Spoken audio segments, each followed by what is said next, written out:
पहले थे। रावी नदी के किनारे कांग्रेस का ऐतिहासिक अधिवेशन हो रहा था। यहीं पूर्ण स्वराज्य का प्रस्ताव पास हुआ। यहीं तय हुआ कि 26 जनवरी को स्वतंत्रता दिवस मनाया जाएगा। उसी साल 1929 में एक 15 साल का लड़का लाहौर गया। रावी नदी के किनारे कांग्रेस का ऐतिहासिक अधिवेशन हो रहा था।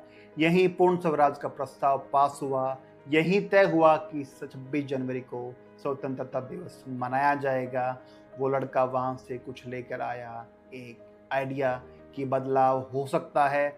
वापस आकर उसने सबसे पहले क्या किया, गांव के अंग्रेज परस्त जमींदार लूणाराम जाखड़ के खिलाफ विरोध शुरू कर दिया। लूणाराम जो अंग्रेजों का लोयल माना जाता था और इसीलिए उस इलाके में उसे सफ़ेद पोश भी कहा जाता था। यह पहला छोटा कदम था, लेकिन यही से पैटर्न शुरू हुआ। देवीलाल हमेशा ताकत के साथ पैदा हुए, लेकिन राजनीति उन्होंने ताकत के खिलाफ खड़े होकर बनाई।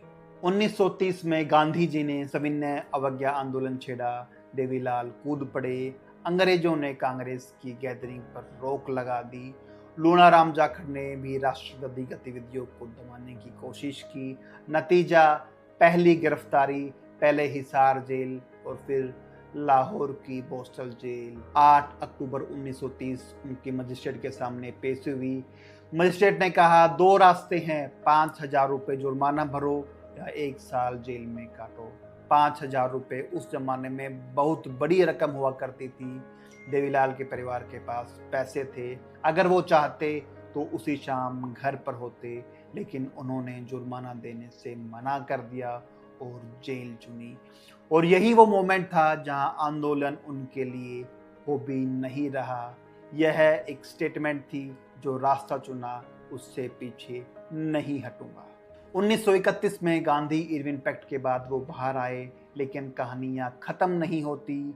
असल बदलाव जेल से बाहर आने के बाद शुरू हुआ। जेल से निकलकर देवीलाल ने मुजारों के बीच काम शुरू किया। गांव गांव जाने लगे, उनके घर बैठने लगे, उनकी बात सुनने लगे। उस दौर में एक बड़ी प्रॉब्लम थी। 1929 का ग्रेट डिप्रेशन भारत तक पहुंच चुका था। फसलों के दाम गिरे, लेकिन लगान कम नहीं हुए, लगान नहीं गिरे। नतीजा ये हुआ कि मुजारे कर्ज में डूबने लगे।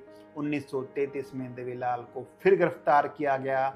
आरोप लगा मुजारों को भड़काने का, लेकिन असल में वो उन्हें संगठित कर रहे थे और यही ब्रिटिश सरकार और जमींदार दोनों को खतरा लग रहा था। इस दौर